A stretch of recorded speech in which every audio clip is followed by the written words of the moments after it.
Be sure to follow us on all social platforms at PV_versus_ everybody. If you have not done so already, go ahead and like and subscribe to this video.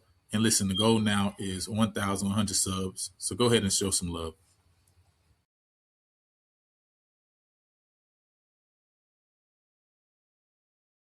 Yo, this your boy Lionel, class of 2009, back with another episode of PV versus everybody. And listen, you're in the building tonight.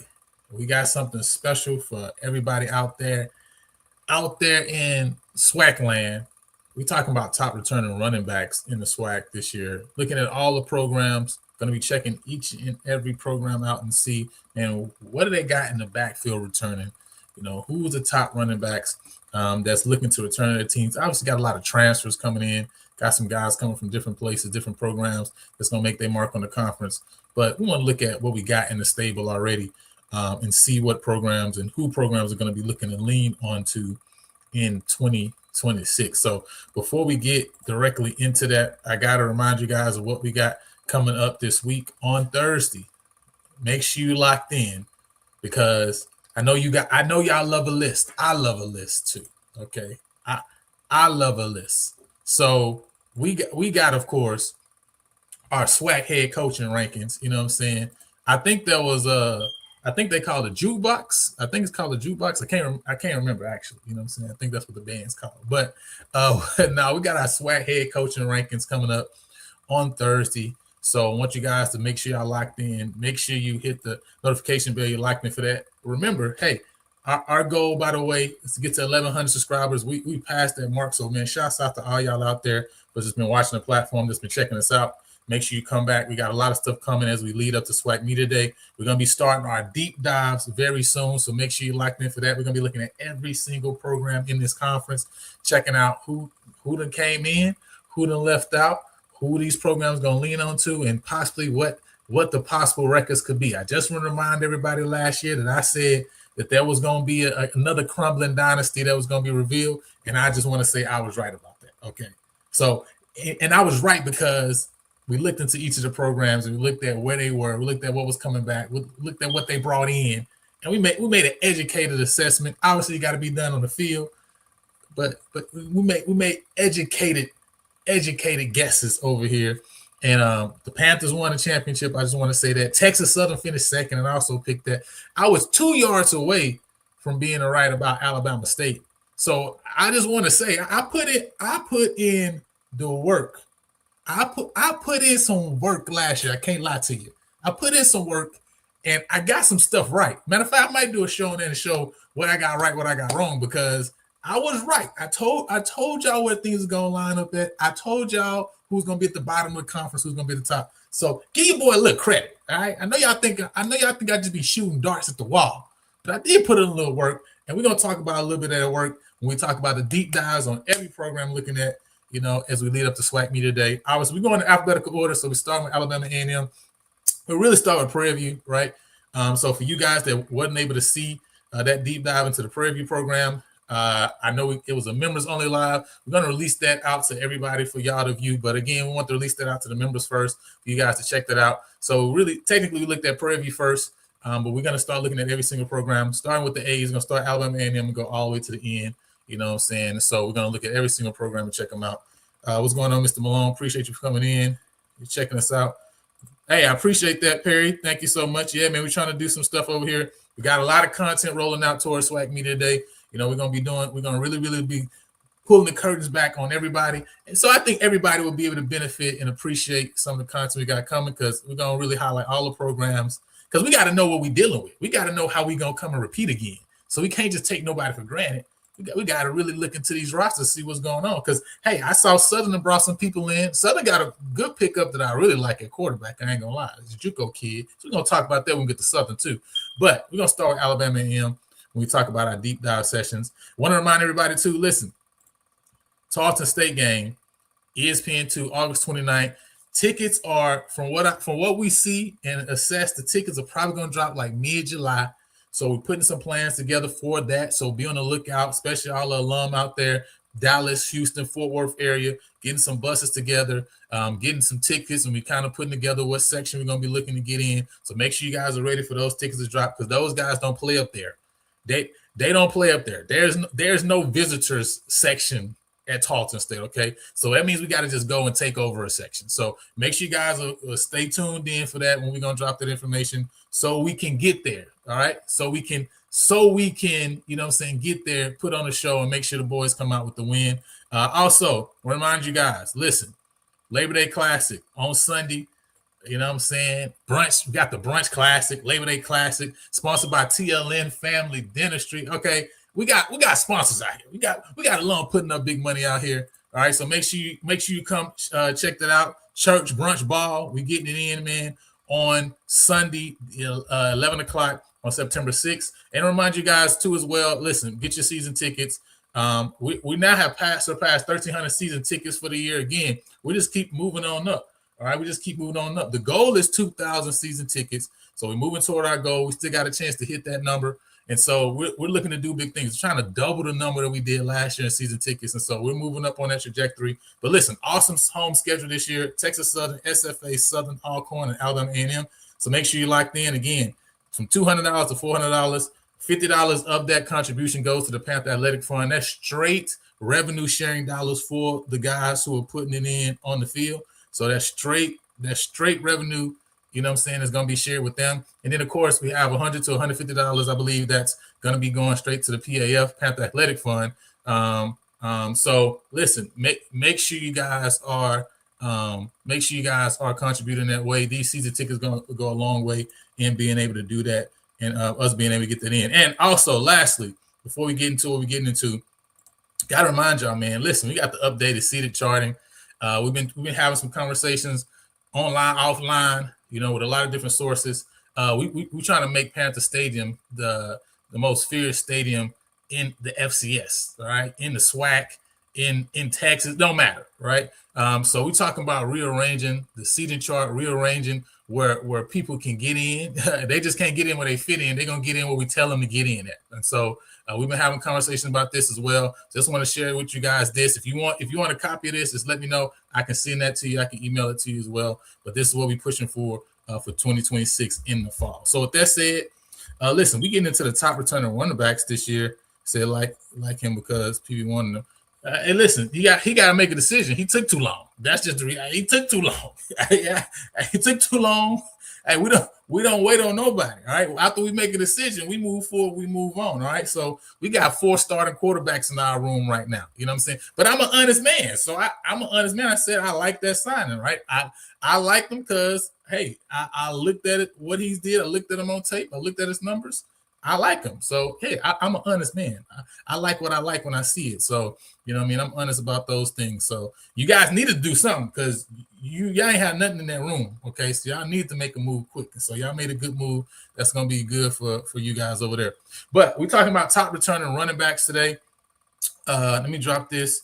Anybody, if anybody want to jump on, man, and have that conversation. We're going to be looking at some film. We're going to be looking at some film today for all of these running backs. Looking at returning numbers, but let me pull this up so we can get started and get it cracking. Because again, when we talk about running backs in the SWAC, again, you know, there's a lot of guys that are coming to this conference that really impacted this conference from that's come in from JUCO rankings, people that have impacted this conference that's come in as transfers. That is true, right? But what we also see in this conference is that there's something about having people that are already in the program, that already understand the system, that already know exactly what, you know, coaches want to do. And especially when you have programs that have a offensive coordinator that's coming back for a second, third, fourth year. And so, again, you got some programs or some schools where they have a new offensive coordinator. You know, you see Tony Hull, for example, that's over at Alabama State. He's not new to the conference, but he is new to Alabama State. And so, you know, you have those situations, right? Of course, you have Southern that has a whole new coaching staff this year. So you have different things of that nature going on throughout the conference. And so that's going to be really interesting to see how those different programs use running backs that are returning. And so we're going to talk about that. But you have a lot of programs that have offensive coordinators that have been there, that schemes that are in place, they're looking to now go to the second level of that scheme based on that. And so it's going to be really interesting to see, the running back rooms in the SWAC. And there's a lot of guys I think that can vie for that number one position. I see Trey Holly, right? Trey Holly. Listen, I'm from Louisiana. Listen, I seen Holly when he was at Union. Okay, he was always a guy, and I think he's definitely shown that last year at Southern. He has that home run ability, and we're gonna look at a couple clips from him today too as well of that home run ability that he has. But again, there's really a lot. There's a lot of backs in this conference that are coming back, that are returning to different programs, that have an opportunity to come back and be that premier guy on the team this year. I mean, in the league this year, I feel like. Obviously, last year, Ahmad Miller was a guy who crossed over 1,000 yards rushing. And that's a huge feat for any back in any conference, especially now in college ball, where you don't see a guy who's going to get all the carries, right? You're going to see a lot of shared running back rooms in every conference. And so for a guy to be able to cross over 1,000 yards is a huge feat, is a big thing. But we got a couple guys, I feel like, that as we look at this list, that really have the ability, I think, to do that this year. And they're going to really have a chance based on what, that rooms look like, based on, again, what the offense coordinator is looking to do. And so let's just look at the list real quickly. Let me know if you guys don't see the list, because I kind of got it set up to where I can see everything all in one fell swoop. But if you guys can't see it, let me know, so that way I can make sure it's large enough for you guys, because I think it's kind of like a little small on the screen. Let me see if I can make it a little bit bigger for you guys. All right. That should be pretty good. You guys got that right there? Yeah, that look a little better. All right, so let's start first of all. Okay, you can see it. Cool. First of all, let's start with Alabama A&M. All right, Alabama A&M. When you talk about top returning backs coming back this year, you got Colton Nero. This is a guy who had 44 carries for 247 yards last year, 4 touchdowns. He had 44 long on the passing game, 3 receptions for 9 yards. 3 yards per reception, right? Best game was against Mississippi Valley last year, right? So this is a guy who saw, didn't see a line share carries, right? But again, when you talk about 40 carries, you're talking about a back that's probably that third or fourth back in a running back room in a SWAC based on the number of carries that he received. And so again, you talk about a guy that's coming back that's going to be a sophomore this year. That means in his freshman year, his true freshman year, he was able to get on the field. He was able to see what real live bullets look like. And so now coming back, what does that freshman to sophomore jump look like for Colton Nero? That's going to be huge for Alabama A&M, who lost a lot of running backs last year, right? When you think about Alabama A&M and the backs they had in their room, they actually lost a couple different backs. And so they're going to need somebody to lean on in that running back room. Of course, they have a few transfers that they brought in. They want those guys to come in and actually provide some meaningful snaps. But we got to be honest, too. A lot of the guys that we see, the guys that come from FBS programs, I mean, you're probably talking about a 20%, 15% hit rate maybe just across the conference. So a lot of those guys may just not be guys for real. So to have a guy that's been in your program, that's seen live bullets, that's been on the field, that's had a year under the scheme, that's huge. And so, again, Colton Nero is coming back for Alabama A&M, who's been able to see those real live bullets. And so, again, we're going to check out a couple clips from him in a second, right? But we're going to run through the list, and then we're going to kind of roll back around and look at some film. Second, Alabama State, right? You got Jamari Holdclaw. He was a junior, actually jumped in the transfer portal. So he was one of the guys that Alabama State got back out of the portal along with Andrew Body. And so it's really big for them, for Alabama State, because they also lost a couple receivers in the portal, right? And so, a lot of the top guys that they had in their room, in the running back room, in the receiver room, a lot of those skill position guys, they actually left on. So for Alabama State to have not only Andrew Body back, but also to have Tayshaun Smoot back, which would Tayshaun Smoot have stayed if he knew Andrew Body's coming back? I don't know. That's a whole different conversation. But to have those two back and to have Jamari Holdclaw is huge, right? As you try to really get your footing and really figure out, man, who are those guys on the outside? Because at the end of the day, you also lost some wide receivers in that room that are very dynamic. I mean, when you lose somebody to Texas Tech putting up some big money, all right? You know what I'm saying? So Sorsby got a guy to throw the ball to, and we saw him last year at Alabama State. So it's going to be real interesting to see what guy fills those roles. But Holesclaw obviously was a main guy in the Alabama State room. Now, Alabama State had 3-4 running backs. Let's be clear. They had multiple guys. So he didn't have to, get 160, 170 carries, but 122, 676 yards, 7 touchdowns last year, 5.5 yards per carry with a longer 44. He also had 11 receptions for 109 yards and 1 touchdown. His big game was against Prairie View, right? And so, to my chagrin, we're going to look at a couple of those clips too as well, you know what I'm saying, when they came up here to PV. Alcorn State. This is another program who has a running back room where you lose a couple of different individuals in that room. And so now you're talking about the only returner is a redshirt freshman in Carl McDonald, right? Obviously, Reggie Davis was in that room last year. A guy who had the lion's share carries for Alcorn State. You talk about also forgot my other man name, right? But Carl McDonald is the only returner is the returner they have coming back with the most experience at redshirt freshman. He had 18 carries last year for 90 yards, 5 yards per carry. Had a 21-yard long, no receptions on the year. Best game was against Southern University when they played them this year. Bethune-Cookman, Kamani Robinson, right? This is another big guy to return to Bethune-Cookman, so that's huge for them. This is a graduate guy. You know what I'm saying? What's going on? Good evening to you, man. We're talking top returning SWAC running backs this evening. So, again, Kamani Robinson is huge for Bethune-Cookman to get back as a graduate. So that means this is a guy who's been in the program multiple years now. Bethune-Cookman lost multiple people to the transfer portal. But, again, having a guy in the running back room to come back that has seen live bullets is going to be huge for them. Last year, 92 carries, 544 yards, 5 touchdowns, 5.9 yards a carry. Bethune-Cookman is also one of those programs to where you saw the quarterback last year. The quarterbacks in that room had a lot of carries too. And so, it's going to be interesting to see this year, even with Robinson coming back, right? Does he crack that 100, 120, 130 yards?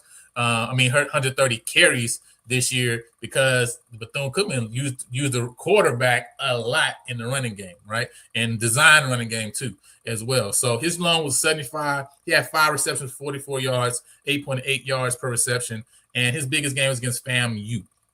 So FAMU, we got Fat Mouth Sports in the building. He knows about this guy, Jamal Haley, right? That's FAMU's top returning running back. He's a redshirt junior. Last year had 84 carries for 516 yards, 6 touchdowns, 6.1 yards per carry. 72 was the long. He also had, look at this, right?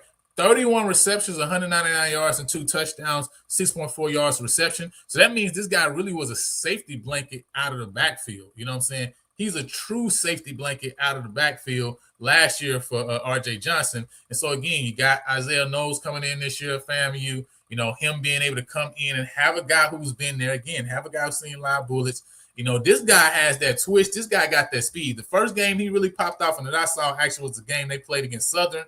And he went crazy. He went bananas that game, right? You know what I'm saying? Matter of fact, the number 1 running back apparently that Perry was mentioned didn't have a game like that against FAM. But, man, Jamal Haley was the running back that jumped off the screen in that game. You know what I'm saying? And so this is a guy who I think definitely has a chance if he sees an increase in carries. I think he's definitely a guy who's going to be in that top running back list. We talk about top 5 running backs, for example, in the SWAC this year.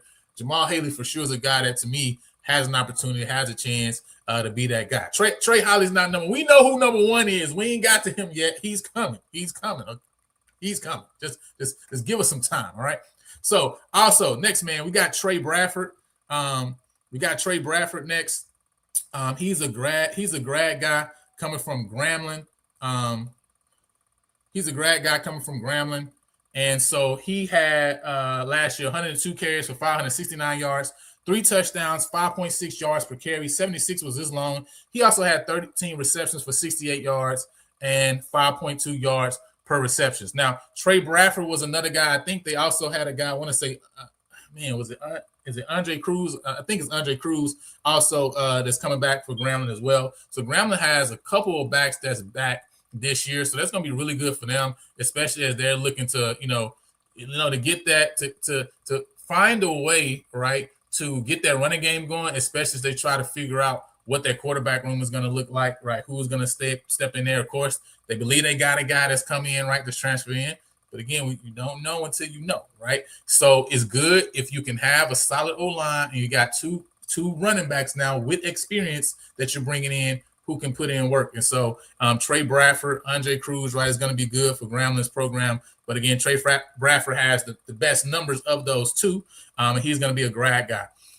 Jackson State, Amari Matthews. He's a redshirt senior. Last year, only 14 carries for 29 yards, 3 touchdowns, 3 yards per carry, 21 long, no receptions on the year. Best game was against Southern Miss in that early on matchup. Again, we know Jackson is a program, a team that lost a lot of running backs last year, multiple guys that jumped into the portal and went to other programs. So they definitely lost a lot in that room. I'm not exactly and entirely sure if Matthews actually is gonna be that main guy, but this is the best guy this is the best guy in that room that's returning, right? And so Jackson is definitely going to be leaning on some of the guys they brought in, some freshmen to see if they kind of can crack that running back room, to that running back rotation. So it's going to, we're waiting and seeing to see who comes in at Jackson that kind of takes over that main role to stand beside Jared Lockhart, right? To give him some safety, to be able to just hand the ball off like they've been able to do the last couple years. We talk about Mississippi Valley. Got Norman Taylor. He's a sophomore, 69 carries, 296 yards, 3 touchdowns last year, 4.3 yards per carry. He had 15 receptions for 109 yards, for 7.27 yards a reception. His best game came against Southeast Louisiana.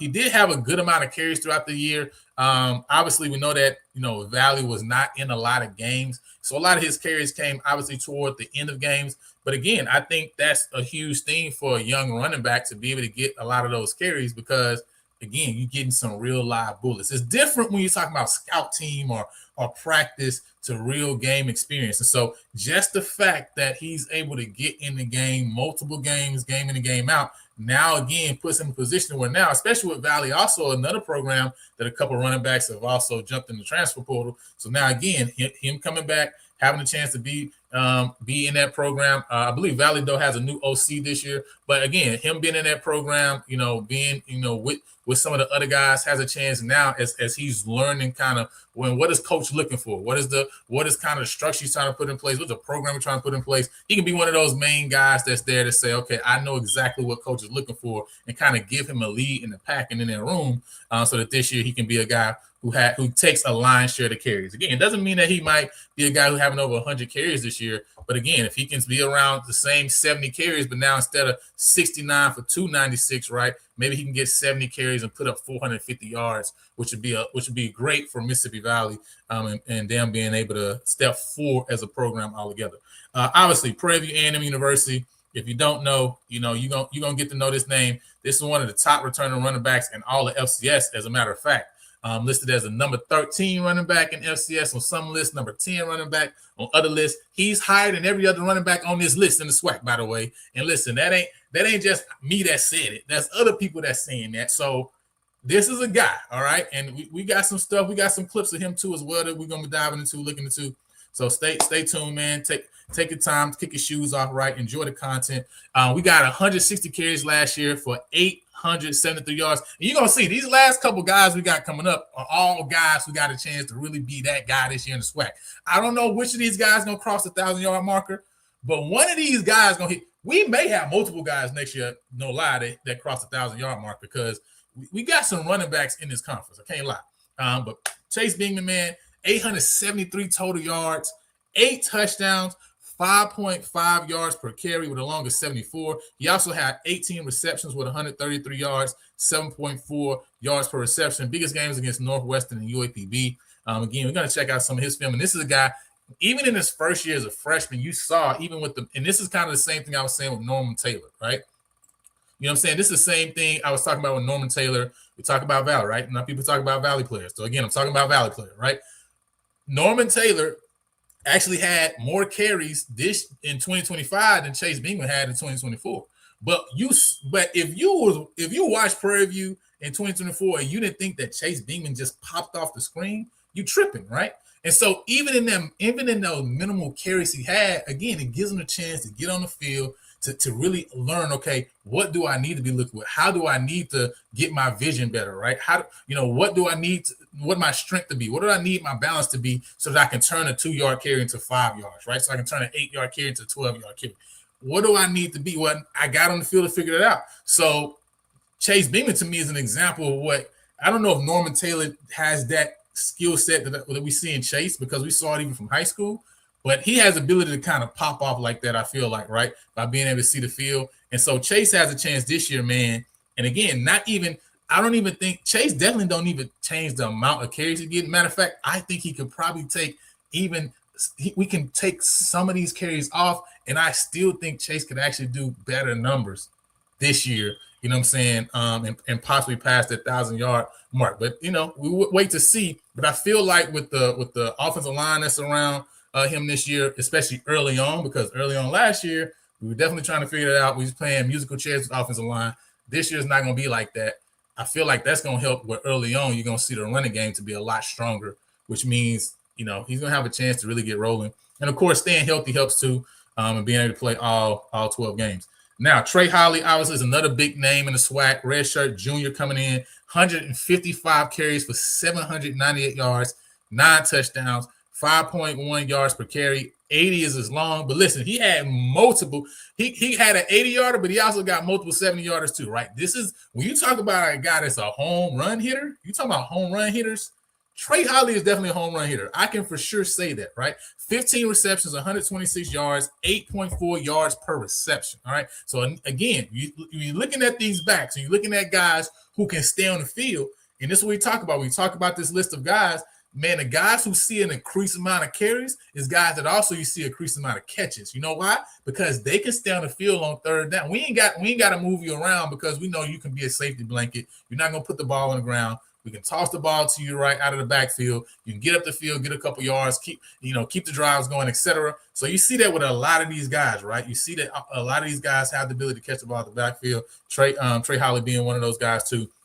We're going to check out a couple of his clips too as well. Texas Southern, Athian Renfro, right? The guy whose story many people know, started out actually as a walk-on over on Texas Southern. He's built up to what he is now.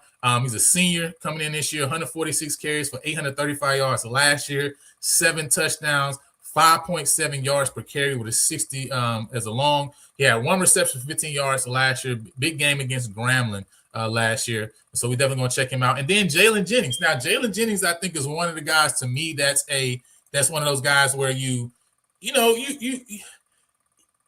see some stuff from him, right? But you kind of also got to be like, man, you did have like almost 200 yards, I think, against, was it Westgate Christian? Another 100-yard. Listen, the boy had 100 yards on 5 carries against, who they played? Lincoln, I think it was, right? So he did kind of have like 300 yards against like any high schools. I do got to say that, right? So there's a little caveat. Don't take nothing from him, though, because, listen, that still means even if I took those 300 yards away from him, the guy is still a 600-plus yarder guy, right? So, I mean, I can't – even though it's like maybe the fact that you almost a 1,000-yard rusher is kind of like, I don't know about that. But even if I take that away, I can't take away the fact that the boy still be around 600-plus, 650, right? So what, 160 carries, 600 yards, still putting in work, right? And so, again, 5.2 yards per carry. He did have 11 touchdowns last year, 12 receptions, 157 yards, 1 touchdown with 13 yards per reception. And by the way, he's a guy who started, what was it, running back, I guess, over there at UAPB, right? If y'all seen that video. You know what I'm saying? Guy who definitely puts out a lot of content. So if you guys look up Jalen Jennings on Instagram, make sure y'all follow that guy. Definitely puts up a lot of content and stuff like that. So he's doing his thing. But again, it's going to be interesting to see what he does this year, right? Obviously, UAPB, I always feel like UAPB finds guys. They just can't, like I always say, it's just like UAPB can never put it all together. Okay, you know what I'm saying? That's why Santa wanted to give them for Christmas what he wanted to give them for Christmas. If you checked out that show, you know exactly what Santa wanted to give them, because they never can put it all together. All right, they got a puzzle without all the pieces. Okay, that's what Santa gave them, because they can never put it all together. But he's a good piece in that room, and so we're gonna check him out too as well. So we're gonna start it off. Man, with Colton Nero. You know what I'm saying? And check out a couple clips from my guy over at Alabama A&M. Again, for you guys who are in the chat, if anybody wants to jump on and just share their thoughts, you know what I'm saying, about, you know, any of the returning running backs and your thoughts about the running back room in any of the teams, again, and drop that link there as well. Give me a second. I'm going to go ahead and get this. I'm going to get this up for you guys, because we're going to check out, first and foremost, Colton Nero, a couple carries for him, Alabama A&M. Again, he had his best game against Mississippi Valley State. And so, you know, I want you guys to check out a couple of his runs and kind of what he was able to do. All right.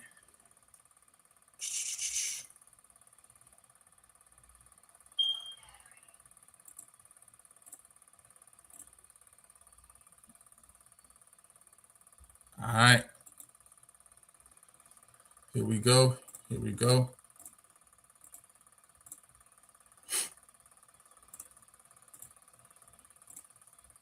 All right. So this is Colton Nero over against Mississippi Valley.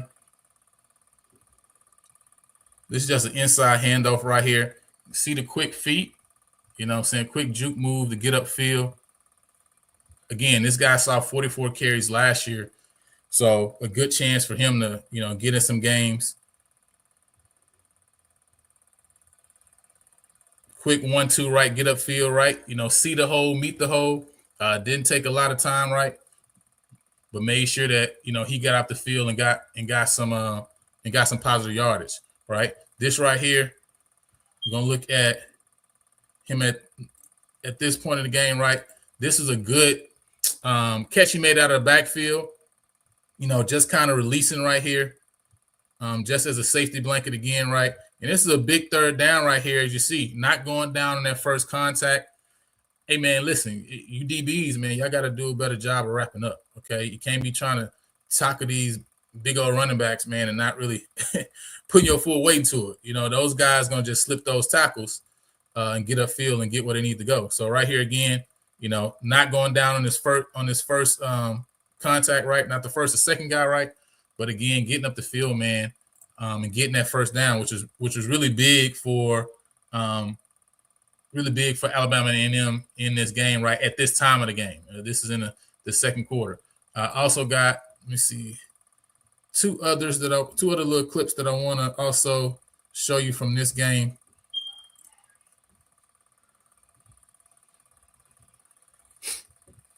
Just him in the backfield right here.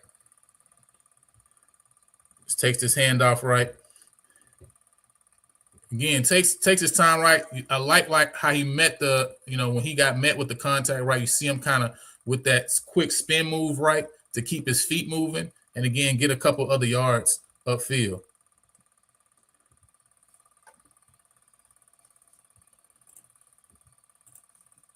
And then last clip I got, man, is his big run in this game. This was the big touchdown run here. All right. This is the big touchdown run here, 44-yarder. So you see, a big guy, but also can explode, right? And you see that quick cut, hey, man, and that's bye-bye. And again, right, a guy that size is able to run past that safety like that. Again, that's something that Alabama A&M definitely loves to see having in their backfield. And you can see it right here. Takes his ball out tackle. Quick cut right there. You know what I'm saying? It's have the DB going on the inside. And receiver did a good job of just standing away, right? Adding that extra block downfield. But again, you definitely want to have somebody that can take it to the house, period. You know what I'm saying? You want somebody that get to that point. All right, I need you to just beat this man one-on-one with your legs. Who got the better speed that we can get upfield and get to the end zone. As we see right there, he had the ability to do that, right? So again, that's Colton Nero. Again, he had a couple big runs in this game against Mississippi Valley. 44 carries for 247 yards and 4 touchdowns total on the year. Gonna be interesting to see what he does this year at Alabama A&M. All right, so let's jump over. We're gonna look now at Jamari Holesclaw. We're gonna look now at Jamari Holesclaw. Now, listen, all my PV people, close your eyes because this one's not gonna feel good. This one's not gonna feel good because obviously had a couple big runs against us in this game. But hey man, it's his best game, so I had to show his best game. Okay, what I'm saying, had to pull some clips from his best game. All right, so let's get clip number 1 up here for you guys. All right, let me just get past this touchdown because I don't want to see that. That hurt. I don't want to see it right there. All right, so let's get this first clip here. All right. And, this guy, man, Holesclaw, man, just really, really quick, right? What I'm saying? A guy who you can tell, right, has the ability, right, to just get in there, man, and really get the tough yardage, but also be able to, break them for these big yards like this right here too as well. And I really like this run, right? Because, even if we go back and just look at this, right? Because, he got up and got what he needed, right? But then again, having the vision to be able to recognize, where guys are collapsing from and to be able to get upfield and have the speed to do it. I mean, that's huge, right? See him getting up here, boom, got that safety, right? It came down.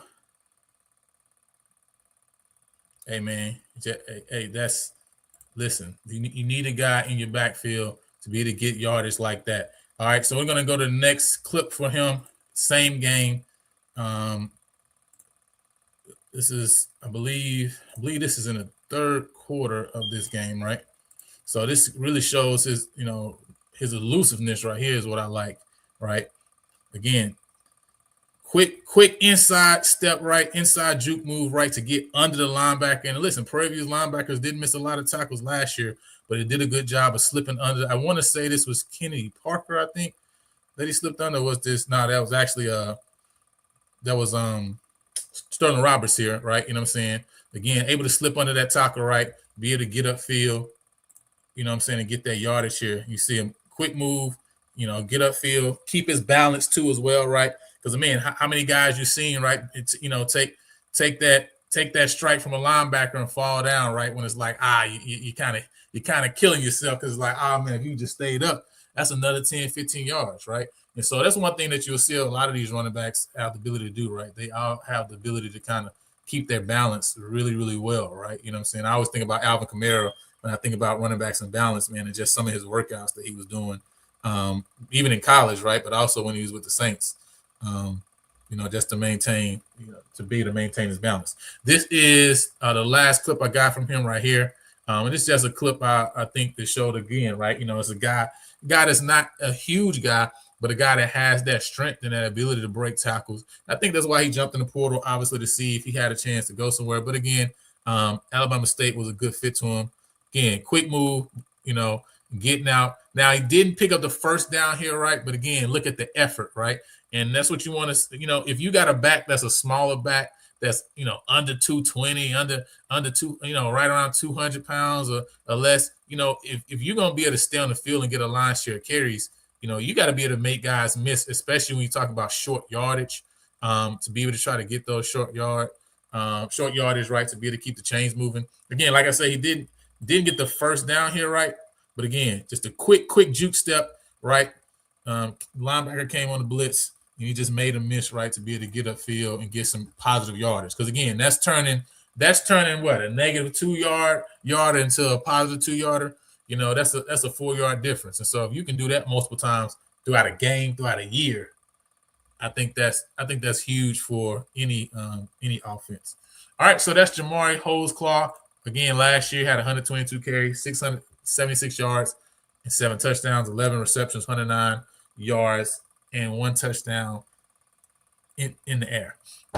Next up, we got Carl McDonald. All right. Next up, we got Carl McDonald from Alabama State.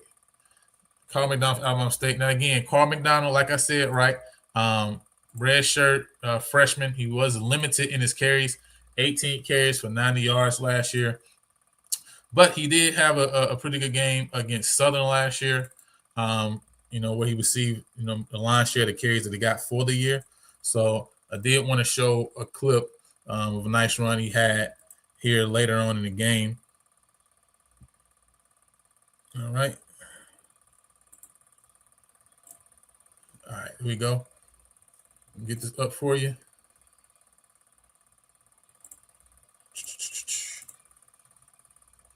All right, boom. All right, so this is Carl McDonald here. Again, really nice run, nice pickup here against the Jaguars. You know what I'm saying? Gets to the outside right, and boom, gets upfield. You see that burst and that explosion, right? As soon as he recognized that hole to be able to, get upfield, had again the speed to also get around the corner too as well, right?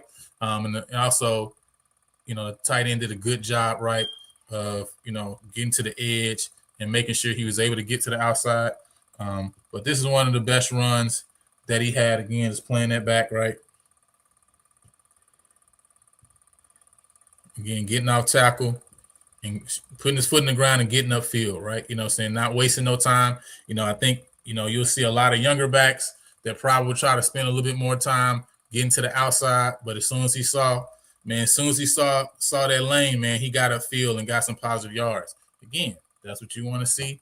You want running backs that's not losing yardage. And you want guys who take advantage of lanes and of holes that are created. I mean, that if there's anything that offensive lineman can't stand is a running back that's not taking advantage of an actual hole that's created, right? You know what I'm saying? Because listen, the better the competition is, right? Listen, it's just like in the NBA when they say, hey man, you got to make shots through great defense. Well, man, the better competition you face, those holes are going to get smaller. You're going to have to be able to squeeze your way or force your way, you know what I'm saying, into some lanes. And so when there are lanes that are just wide open, man, hey, listen, you can't lose yardage, right? You know what I'm saying? That's there for you to get when you're trying to get things done. All right, so now we got Kamani Robinson up next for Bethune-Cookman. And so one of his best games was against FAMU last year. And so I want to pull that up, show you guys a couple clips from that Florida Classic. Again, he was a guy who had a really good year on last year. And so it's going to be interesting to see how he's able to, to take what he was able to do last year and grow from there. So I want to get this first clip up. I got two clips from him that I want to show you guys. All right.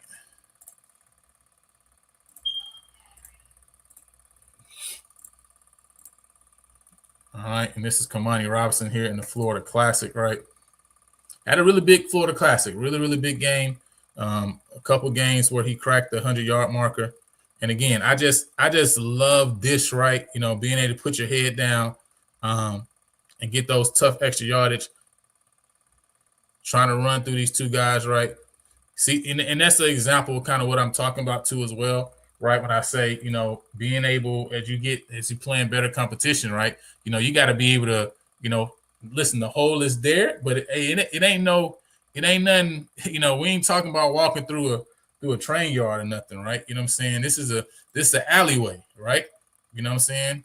You see the hole created right there, right? And he's able to jump through it right there and get upfield and create some positive yardage. And so that's exactly what you want, your running back to be able to do, and get upfield and create some positive yardage for your team to keep the drive going. So then I'm gonna show some of his explosiveness here as well in this game. This is, I believe, in the second quarter of this game, right?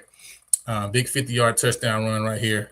You see him again. Another thing you see here, right, is, and I think that's another thing you see with the best running backs in the conference, just in general, is you see that patience, right? You see that they have the explosiveness, right? Like when they see a hole, it's like boom. To get to 100, they get there real quick. Once they pass that second line, it's really hard to catch them because they got top-notch speed. But the other thing you see, right, is them being able to just be patient and wait for things to actually get created, right?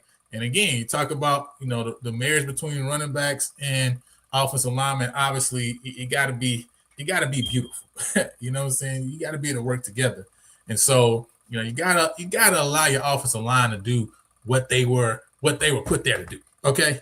And so again, looking at him also just kind of how he takes just a half second to allow in that. Let me just go back, right? Because I don't know if you see, right? It's like he's getting upfield right here, right? He's getting upfield, but he takes that. You can see he kind of takes his foot a little bit off the accelerator in order to see where that cutback lane is. And obviously, if you're looking, fam, you ain't got nobody in the middle field right here. And so, like, listen, what you also want your running back to be able to do is to finish a run, right? And so for him to also be able to hit that acceleration, get a feel right, and like, hey, don't matter what angle you got, you're not gonna catch me. So you want a guy to be able to do that too as well. So again, Kamani Roberts, it's a guy who's coming back next year, 92 carries, 544 yards, 5 touchdowns last year with a 75 long, right? So this is a 50-yarder right here. He had a 75 long. So again, that's Kamani Roberts. All right. So let's get to the next guy I got here on the list is Jamal Haley.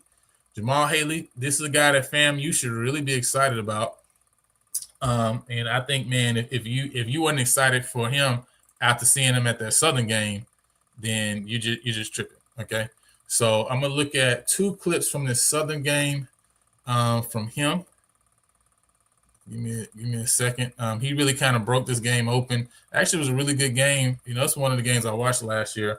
But this was a really good game, actually. And then later in the game, man, FAMU just started really just opening it up. All right. All right. So this is clip number 1 from Haley. This is the same thing you talk about when I just said with Kamani Robinson, right? I think you see that exactly here too as well, right? So, it's like being a broken clock, right? So, again, a little patience, right? To again allow things to open up. Wait, you can see him take that half second, and let his tight end cross his path, right? Let body get on body, and now that safety, I don't know what he's looking at, right? But again, he's in the wrong spot, and you want a running back that can finish a run, right? And he's able to finish a run. So that was run number 1. Now this is the one that was also a home run hitter right here, and this is the one at the later on in the game. You see him get upfield again. Now I'm gonna go back to right again. You love to see that explosion. This again similar to Jamari Holesclaw you saw, right? In that play against Prairie View, right? He got a field guy what he can get, and then it's like he again reset himself, readjusted, and now, okay, where's the next hole at, right? That I can explode into and turn this into now, instead of now being a positive play, into a big play. And I think that's what you see here again. Him bouncing off this tackle too as well. Boom. Again, hey, listen, hey, bro, you gotta wrap up. Like, what we doing? Like, what we doing here? Like, you gotta wrap up, my guy. And again, being able to finish a run, right? That's huge. So yeah, fam, you should be excited about having that individual in their backfield. I think he's definitely going to put in some work this year for FAMU. So next up, we got Trey Bradford, right? Trey Bradford now with Trey. I'm gonna pull up this game against UAPB. Now he has a series of runs, and where you can see, right, just his utility, right? Because he finishes this drive off of Grambling, 3 runs in a row, scores this touchdown, all 3 runs in a row of 10 plus yards each, and just finishes this drive for Grambling to get in the end zone. And this is again exactly what you want to see from a running back, that you want to be able to give the amount of carries that you would give a Trey Bradford, right? If I'm gonna give you 100 plus carries, I need you to be able to move like this, right? And to be able to use you at any point in time, right? So, all right, let me get this up. Boom, boom. Trey Bradford right here. Grambling State. All right, so got 3 plays in a row. You see the box right there, right? So quick hits. Quick juke, make somebody miss, right? Had the speed to be able to get outside, all right, and to get back upfield. So again, exactly what you want in the back. Quick juke right there. You see the hole, quick juke. You see the DB coming in. And so again, right, it lets you know that this is a guy that definitely has some good vision to be able to see where he needs to be and be able to see where the holes are. So this is the second run, on this drive. Again, this is later on in this drive, right? But 3 runs in a row that Trey Bradford, gets a carry. And again, you kind of see again that little stutter to where he has that slight patience to allow the hole to open up. He doesn't overrun, right? You know what I'm saying? Takes his time, right? But soon as he sees where the hole is, he makes a decision and gets upfield. Then again, second time he's able to get outside. Again, UAPB needs to do a better job of containing, right? But that ain't his job, right? That's their job. And this is the last one, right, where he finished the drive off. This one again, boom, arm tackle, able to keep his balance and run through that and be able to get the last 3-4 yards that he needs in order to get into the end zone. So again, this is, Trey Bradford over for Grambling State, missed tackle, arm tackle. I'm running through that like, what we talking about? What we doing here? Bro, you need to wrap up. I need to teach these DBs to wrap up in the SWAC because boys are just trying to arm tackle everybody around here. So keep it moving. Next up, and again, Trey Bradford last year, 102 carries, 569 yards, 3 touchdowns, 13 receptions for 68 yards. And Grambling again has him and also Cruz coming back, so they got multiple backs that's actually coming back on their roster. So that's going to be interesting to see what they're able to do in that run game this year for Mickey Joseph. Next up, we got Jackson State Amari Matthews. Now again, he didn't have a lot of touches last year. Only 14 carries for 29 yards. He is a redshirt senior. He did have 3 touchdowns though, right? So only touched the ball 14 times, but got in the end zone 3 times. So that was a good ratio. But not a guy that saw a lot of carries. But obviously, Jackson had multiple dynamic backs last year, that were in their backfield. So he had an opportunity now this year in his last year eligibility to be able to get on the field and be a premier back in the running back room. May not be number 1 back, may not even be the number 2 back, right? But maybe he can be the 3rd back in that rotation, or the 4th back and get another couple carries there. But his time is going to wait to be seen. But we know that he has an opportunity, right? Because Jackson has had to retool and refill that running back room. So Amari Matthews, best game against Southern Mississippi. Let me get this up for you. Man, listen, a lot of bad angles and arm tackles, right? You know what I'm saying? But like I say, that ain't the running back job, right? What they're supposed to do is take advantage, you know what I'm saying, of bad tackling, of bad angles, and that's what they're doing, right? So, they doing what they're supposed to do and taking advantage of it. So let's see. We got Amari Matthews at Southern Mississippi when Jackson played Southern Miss. He had a nice touchdown run there. So let me get that clip up for you guys so you can see this. All right.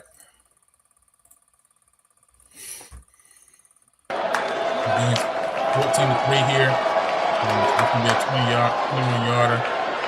Again, just a quick move, right? Nothing special, right? But again, being able to finish off a run, sees it, hits it, and he gets there, right? You know what I'm saying? So again, it's gonna be interesting to see can he turn the few carries that he had last year into more opportunities this year, right? To be a part of that running back room.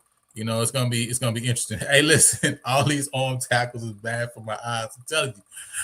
I'm telling you, all these arm tackles, man, all throughout.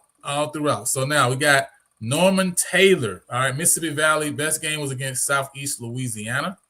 And so he's a guy from Mississippi Valley State.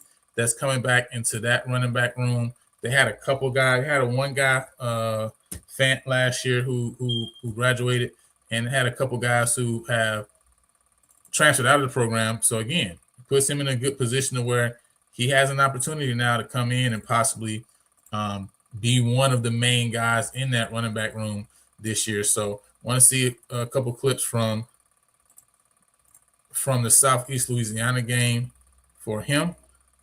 So let me get that up for you here. All right. Let's see if Southeast Louisiana's arm tackling too. All right. So this is clip one. I got two clips for him. Again, just taking it. It's just off tackle run right here. Able to tiptoe the sideline. Good block right here by the wide receiver too as well. For you to get a feel. So that is the first one. Second clip is here.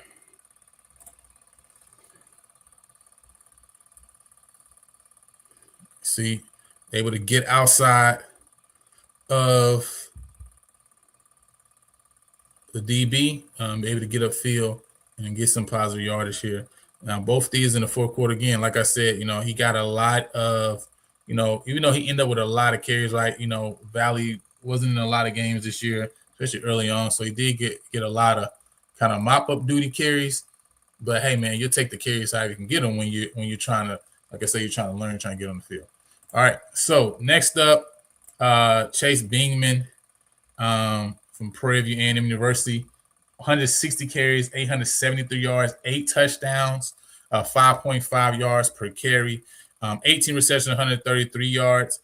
So he had his best game was against UAPV and Northwestern. Listen, if you want to see more of Chase, we're gonna be doing a deep dive on Chase Bingman. Again, that's gonna be a members only live though. So if you're not a member, then you won't be able to check that out. But again, membership is like, I think, $3, you know what I'm saying, for the month, right? And it supports the channel, right? Able to do a lot of things we're doing now, right? Being able to get film even like this, it ain't easy, okay? So, but it'll support the channel. So again, if you want to see more of Chase Bingman, we're gonna be doing a deep dive of Chase Bingman coming up, but that's gonna be a members only live. But I did have a couple clips of that guy Chase. I mean, it was so many to choose from. I mean, let's be clear, let's be real. I mean, it's the most dynamic back in this conference. Let's be clear, okay? So with that said, had a lot of film you can choose from. I want to choose. I chose the UAPB here, but again, we're going to deep dive. We'll look at some film from a couple of different games, right? Not just one game. But again, I wanted to be able to look at all of these backs, right, and get a chance to see kind of all of them. And so I'm just going to look at a few clips here. So this one is, I think this is a third quarter. These are 2 third quarter runs, if I remember correctly, against UAPB.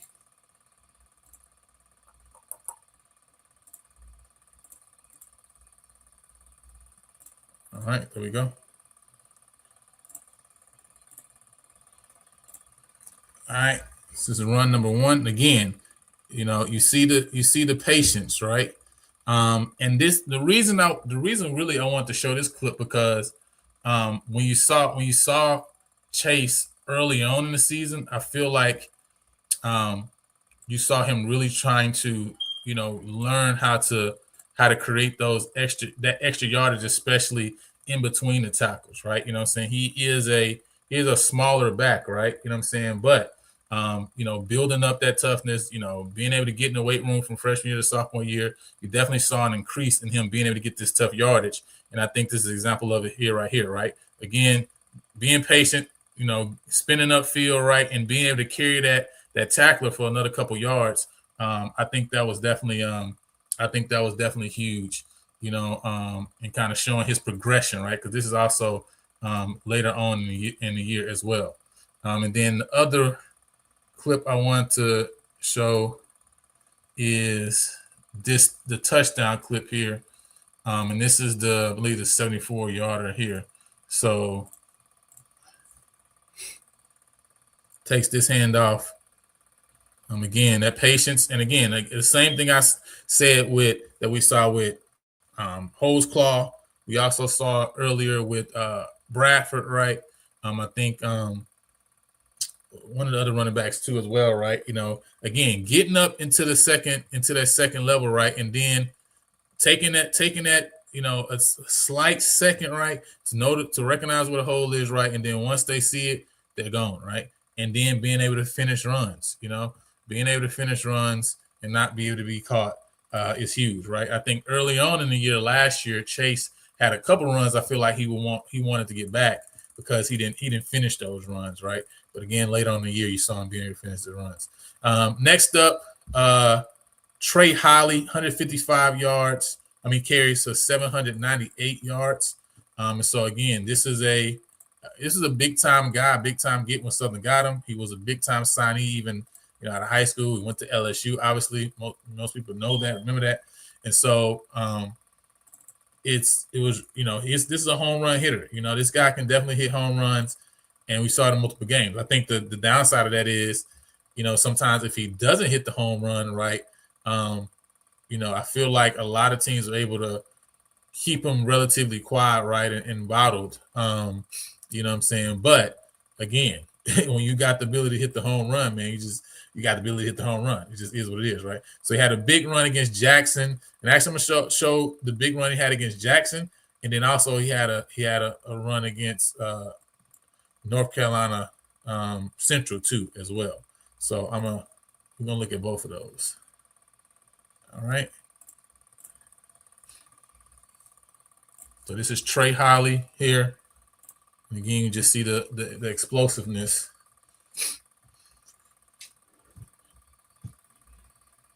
This one is against Jackson State right here. I don't know what the safety was doing right here, though. I ain't gonna lie to you, because he just straight run past him. But you know what I'm saying, again, being able to, hey, you see it, I'm there, right? And you too far. Like, you too far, you're not catching me. Okay. That's just over with. That's all she wrote. So again, I think even the first game of the season when they played against North Carolina Central, I think it was evident he had that home run ability, because he took one there in that game, 80 yards, right? And I want to pull that clip up, and if I remember correctly, right, I think A&T looked like they was in a straight man coverage here. Nobody center field. And so again, once he got past that first level, it was all she wrote here. And obviously the benefit of having I believe McCoy's in the game here too as well, right? And so him having the ability to run the ball helps too as well, because you always gotta think about him with the ball too. Now they did have a chance to tackle him, right? You saw again, not wrapping up shoestring tackles. Listen, these running backs got some powerful legs, man. Listen, they be on the squat rack, so you're gonna have to do better than trying to grab me with your hand. You know what I'm saying? Grab my ankle, man. I'm gonna run through that. So here's another angle of it right here from the end zone view.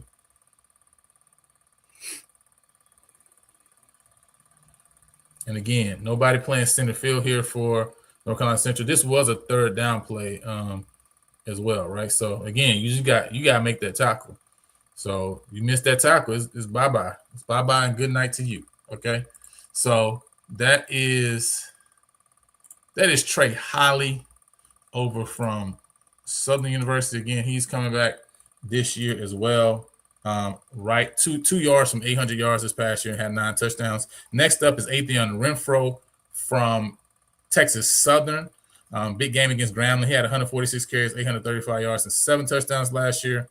Let me have a couple clips for him again at that Grambling game this past year.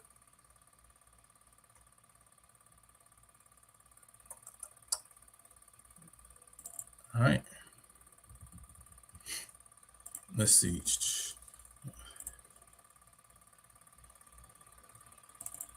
All right, so this is Atheon Renfro. I got two clips of him.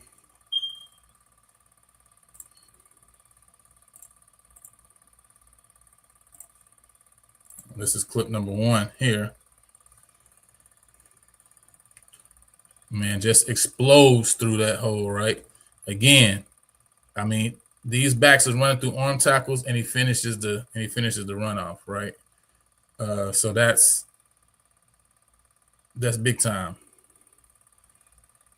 And this is, Renfro is a bigger back, right? You know what I'm saying? So again, you seen some holes in some of the other runs right there, just like wide open. That was one again that he recognized you really got to squeeze to. Was there, but it was only there for a second, and then they closed that gap. But he was able to recognize it. He was able to hit it, get a feel, and not just get a feel for positive yards. Obviously, he was able to finish it all the way. And then the last run I got is this one at the third quarter, right? I just think this is a big run, and again shows, him being able to just recognize that hole same way as earlier. This one didn't end in a touchdown, right? But again, slips right through that arm tackle, right? The defensive tackle, he got his hand on him. It was almost like he was giving him a high five. He was passing by. he ain't really getting no hand on him for real. But again, that's his job as running back, to be able to recognize the hole and get through it. Defense ain't gonna do their job in wrapping up, taking good angles. Hey, listen, I ain't got nothing to do with that. So last is Jalen Jennings. Had a great game against Alabama State. So I want to show a couple clips from there as well. And then that's the last running back on our returning running back list. Again, man, what's your thoughts in the comments? Which back are you most excited about returning this year? And which back do you think, if you had to choose any one of these backs that you think would cross the 1,000-yard marker? Because again, we have multiple guys here that are 600 plus yards, 700, 800 yards. We got one guy at 939. If you had to choose one guy that you say, okay, I think this is the guy that's going to go for 1,000 this year, which guy do you think is going for 1,000, and what's the reason you got him going for 1,000? Right? Is just he's going to see the lion's share of carries? Is it the scheme that program is running? What is the reason you think that guy's going to go for 1,000 yards? Let me know in the comments, and I'm gonna get Jalen Jennings up for you guys, and we'll wrap up here. All right.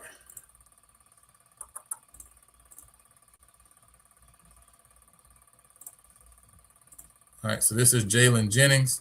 It's a toss play right here. It's first play of the game. You know what I'm saying? As you see, bringing the wide receiver. I think this is a really, really nice play design. Got the wide receiver coming in motion. He obviously turns into a design blocker on this play. Trying to get Alabama State outflanked. Again, Jennings gets outside, recognizes the hole, and just gets upfield. So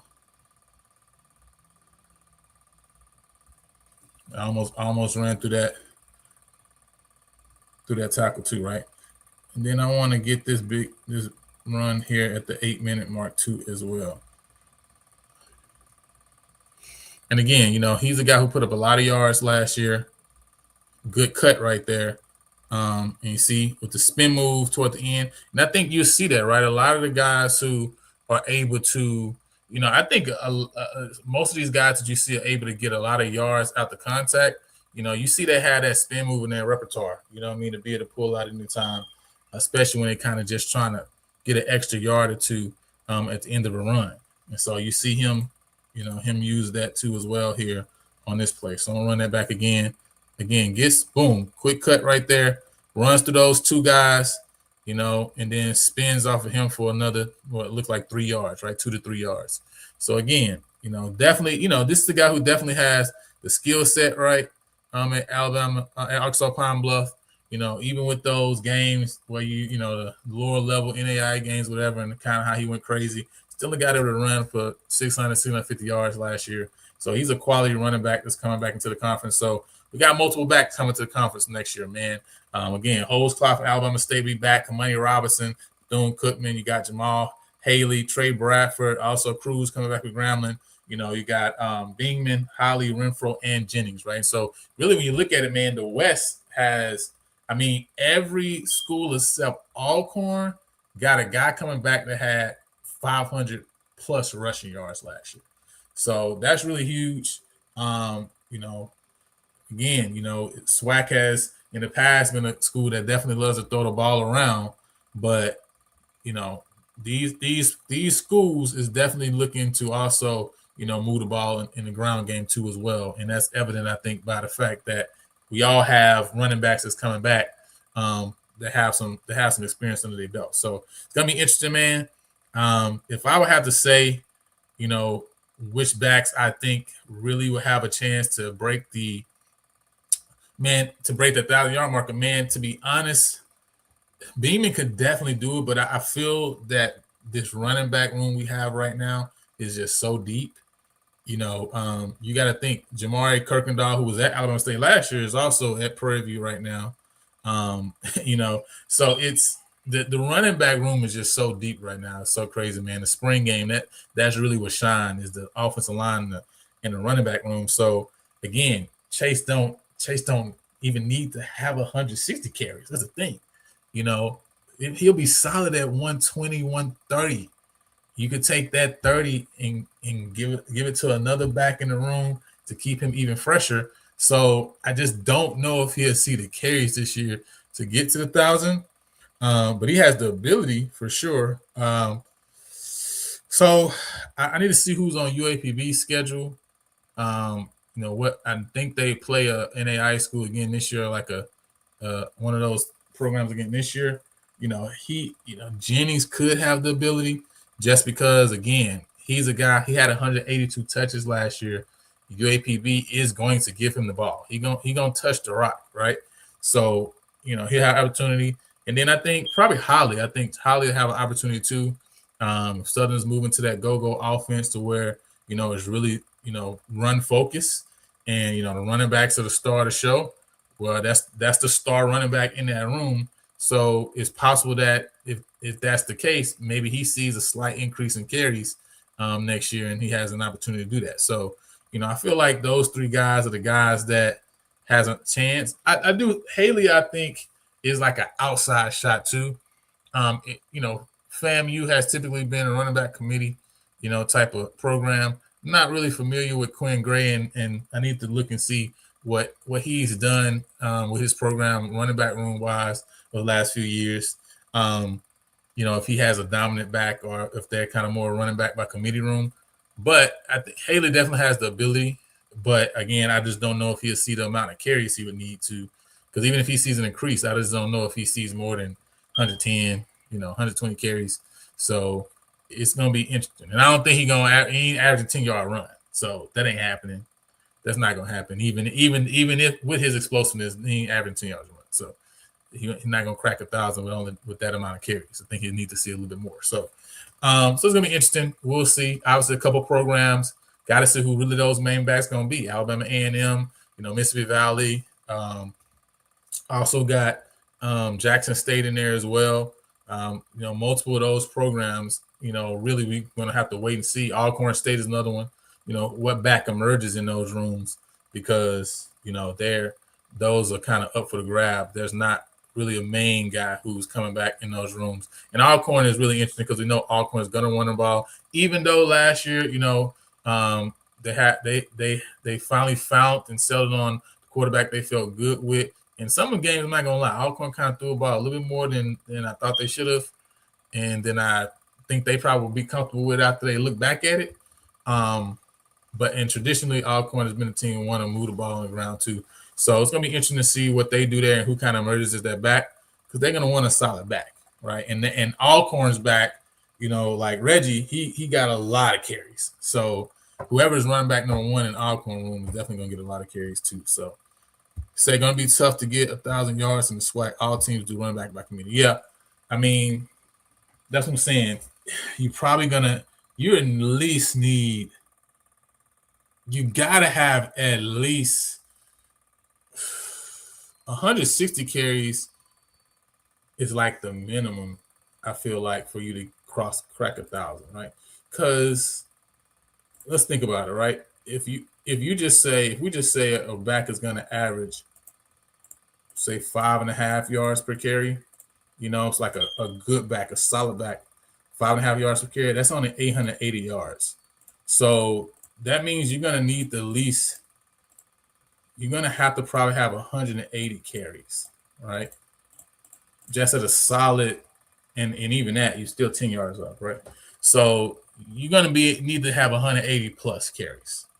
You know what I'm saying? And I just think how many backs is going to get 180 carries? Like I say, Jalen Jennings and maybe Holly. Maybe they lean on Holly this year since Southern's offense is looking to move to a running back heavy offense, 2-back system.